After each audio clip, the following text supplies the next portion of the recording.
ಬರಬಹುದು. ವಾಸ್ತವವಾಗಿ ಇವತ್ತಿನ ಪತ್ರಿಕಾಗೋಷ್ಠಿಯನ್ನ ಕರೆದತನ ಗೋಕಾಕ್ ಜಿಲ್ಲೆಯ ರಚನೆಯ ಕುರಿತು ನಮ್ಮ ಅನಿಸಿಕೆಯನ್ನು ಹೇಳಕ್ಕೆ.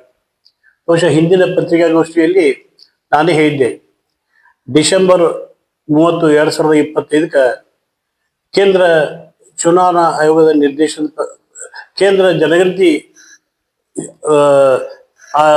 ಜನಗಣತಿಯ ಒಂದೇನು ಕೇಂದ್ರೀಯ ಸಂಸ್ಥೆ ಐತಿ, ಆ ಸಂಸ್ಥೆಯವರ ನಿರ್ದೇಶನದಂತೆ ಡಿಸೆಂಬರ್ 31, 2025 ಇವತ್ತು ತಾಲೂಕಾ, ಹೋಬಳಿ, ಜಿಲ್ಲಾ ಅಥವಾ ಇವತ್ತು ಗ್ರಾಮದ ಏನಾದರೂ ಪುನರ್ರಚನೆ ಇದ್ರೆ ಆ ಸಂದರ್ಭದೊಳಗನ ತಾವೆಲ್ಲ ಮುಕ್ತಾಯ ಮಾಡಬೇಕು. ಅದಾದ ನಂತರ ಪುನರ್ರಚನೆಗೆ ಅವಕಾಶ ಇಲ್ಲ. ಅವಕಾಶ ಹಾಕಿಲ್ಲ ಅಂದ್ರೆ ಜನವರಿ 1ರಿಂದ 2026 ಜನವರಿ 1ರಿಂದ ರಾಜ್ಯದ ಜನಗಣತಿ ಪ್ರಕ್ರಿಯೆ ಪ್ರಾರಂಭ ಆಕತಿ. ಅದಕ್ಕೆ ರಾಜ್ಯಗಳು ಏನಾದ್ರೂ ತಮ್ಮ ಗಡಿಯನ್ನ ಬದಲಾವಣೆ ಮಾಡೋದಿದ್ರೆ, ಇವತ್ತು ಹೋಬಳಿ ಮಟ್ಟದಲ್ಲಿ ಇರ್ಬೋದು, ತಾಲೂಕಾ ಮಟ್ಟದಲ್ಲಿ ಇರ್ಬೋದು, ಜಿಲ್ಲಾ ಮಟ್ಟದಲ್ಲಿ ಇರ್ಬೋದು, ಅದನ್ನ 2025 ಡಿಸೆಂಬರ್ 30 ಅದ್ ಅಂತಿಮ ಸ್ವರೂಪ ಕೊಡಬೇಕು. ಅಧಿಕೃತವಾದಂತ ಒಂದು ವ್ಯವಸ್ಥೆಯನ್ನ ನಮಗೆ ತಿಳಿಸ್ಬೇಕಾಗಿತ್ತು. ಅದಾದ ನಂತರ ನಾವು ಜನವರಿ 1 ಒಂದ್ಸಲ ಜನಗಣತಿ ಪ್ರಾರಂಭ ಮಾಡಿದ್ರೆ ಈ ಪುನರ್ರಚನೆಗೆ ಅವಕಾಶ ಇರೋದಿಲ್ಲ ಅಂತ ಮಾತಲ್ಲಿ ಹೇಳಿದ್ರು. ನಾವು ಅದೇ ಒಂದು ಕಾರಣದಿಂದ 3-4 ತಿಂಗಳ ಈ ಜಿಲ್ಲಾ ರಚನೆಯ ಸಲುವಾಗಿ ಯಾವುದೇ ಹೋರಾಟವನ್ನು ಮಾಡಲಿಲ್ಲ, ಪ್ರೆಸ್ ಮೀಟ್ ಮಾಡಲಿಲ್ಲ, ಅಥವಾ ನಮ್ಮ ಅನಿಸಿಕೆಯನ್ನು ಹೇಳಿಲ್ಲ. ಕಾರಣ ಇಷ್ಟ, ಜನಗಣತಿಯವರು ಸ್ಪಷ್ಟವಾದಂತ ನಿರ್ದೇಶನ ಕೊಟ್ಟವರು. ಅದರ ಪ್ರಕಾರ ಮುಂದಿನ ಸರು 1.5 ವರ್ಷ ಇದೇನು ಈ ಪ್ರಕ್ರಿಯೆ ಜರುಗೋದಿಲ್ಲ ಅನ್ನುವಂತ ಭಾವನೆ ನಮ್ಮಲ್ಲಿತ್ತು. ಆದ್ರೆ ಸೂಕ್ಷ್ಮವಾಗಿ ಅವಲೋಕನ ಮಾಡಿದ್ರೆ ಇವತ್ತು ಡಿಸೆಂಬರ್ 31, 2025 ರಾಜ್ಯಗಳಿಗೆ ಸ್ಪಷ್ಟ ಸಂದೇಶ ಇತ್ತು ಪುನರ್ರಚನೆ ಕುರಿತು. ಆದ್ರೆ ರಾಜ್ಯಗಳ ಮನಸ್ಸು ಮಾಡಿದ್ರೆ ಅಧಿಕೃತ ಘೋಷಣೆ ಮಾಡ್ಬೋದು, ಯಾವ್ದಾದ್ರು ಜಿಲ್ಲೆ ಮಾಡ್ತೇಳಿ ಅಧಿಕೃತ ಘೋಷಣೆ ಮಾಡ್ಬೋದು. ಅದು ಇಫೆಕ್ಟ್ ಯಾವಾಗಲೇ ಆಗ್ಲಿ. ಬಟ್ ಅಧಿಕೃತ ಘೋಷಣೆ ಮಾಡಿದ್ರೆ ಮುಂದೊಂದಿನ ಎಲ್ಲನೂ ವ್ಯವಸ್ಥಿತವಾಗಿ ಹಾಗೆ ಆಕೈತಿರುವಂತ ಭಾವನೆ ಎಲ್ಲರದು ಆಗಿಬಿಟ್ಟತಿ.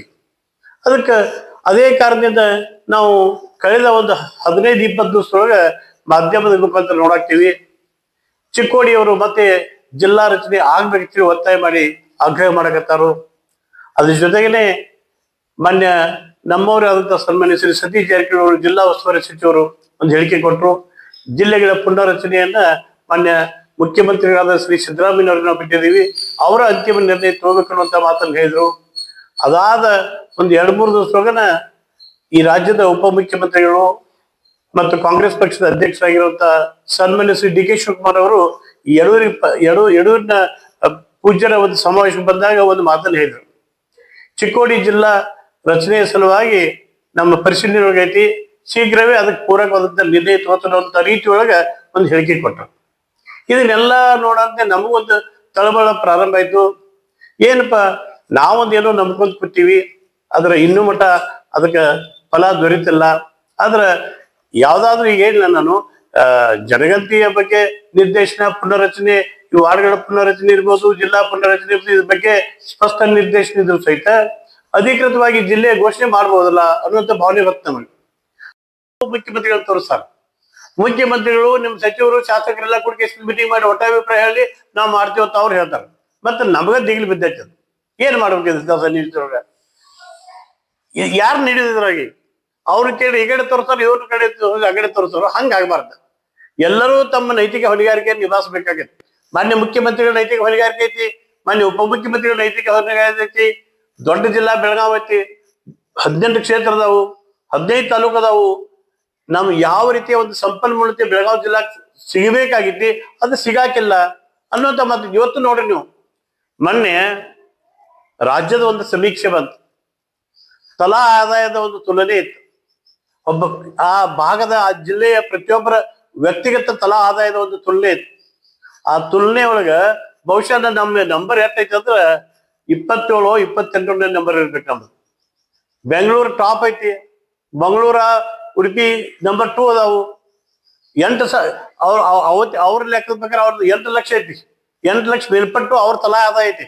ಒಬ್ಬ ವ್ಯಕ್ತಿಯ ವಾರ್ಷಿಕ ಇವತ್ತು ಆಯಾಮ, ಒಂದು ಅವರ ಉತ್ಪನ್ನ, ಅವರ ಆರ್ಥಿಕ ಸಂಪನ್ಮೂಲತೆ 8 ಲಕ್ಷ ಮೇಲ್ಪಟ್ಟು ಬೆಂಗಳೂರು ಇತ್ತಂದ್ರೆ ನಮ್ದು ಐತಿ ಬರೀ 1.5 2 ಐತಿ.